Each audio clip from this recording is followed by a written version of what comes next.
মহান মে দিবসে শ্রমিক সমাবেশে লাখো লোক জড়ো করার প্রস্তুতি শেষ করেছে বিএনপি। শুক্রবার বিকেলে নয়াপল্টনে দলীয় কার্যালয়ের সামনে এই বক্তব্য দেন এবং প্রধানমন্ত্রী তারেক রহমান। প্রধানমন্ত্রী হিসেবে প্রথমবার ঢাকায় কোনো সমাবেশে তারেক রহমান বক্তব্য দেবেন বলে সংবাদ সম্মেলনে নিশ্চিত করেছে দলটির স্থায়ী কমিটির সদস্য নজরুল ইসলাম খান ও সিনিয়র যুগ্ম মহাসচিব রুহুল কবির রিজভী। তারা জানান, বক্তব্যে দেশের সার্বিক পরিস্থিতি তুলে ধরবেন প্রধানমন্ত্রী। সমাবেশে লাখো নেতাকর্মীর সমাগমের প্রস্তুতি নেওয়া হয়েছে। নুরুদ্দিন খানের প্রতিবেদন। এই প্রস্তুতি মে দিবসের বিএনপির শ্রমিক সমাবেশকে ঘিরে।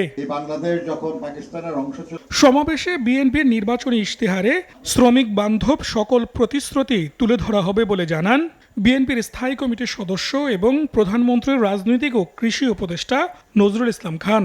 মাত্র 2 মাস হয়েছে সরকার ক্ষমতায়। আমরা আশা করি না যে এই 2 মাস যথেষ্ট তাদের প্রতিশ্রুতি পালনের জন্য, কিন্তু আমরা এটা আশা করি যে আগামী 5 বছরের মধ্যে নিশ্চয়ই যেসব প্রতিশ্রুতি দেওয়া হয়েছে তার অনেকাংশেই পূর্ণ করা হবে। আমরা আমাদের বক্তব্যে এটা মনে করিয়ে দেওয়ার চেষ্টা করব।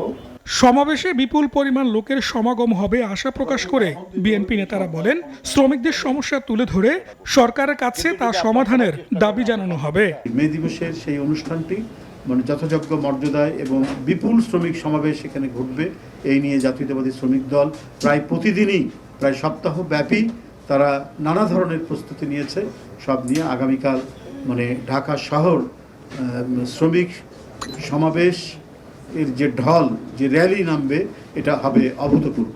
সরকার গঠনের পর মহান মে দিবসের এই সমাবেশে দেশের বর্তমান পরিস্থিতি এবং রাজনৈতিক বাস্তবতা তুলে ধরবেন প্রধানমন্ত্রী তারেক রহমান। এই সমাবেশে বর্তমান শ্রম পরিস্থিতি এবং সমসাময়িক জাতীয় রাজনীতি নিয়ে গুরুত্বপূর্ণ বক্তব্য রাখবেন সমাবেশের প্রধান অতিথি নুরুদ্দিন খান, এসটিভি, ঢাকা।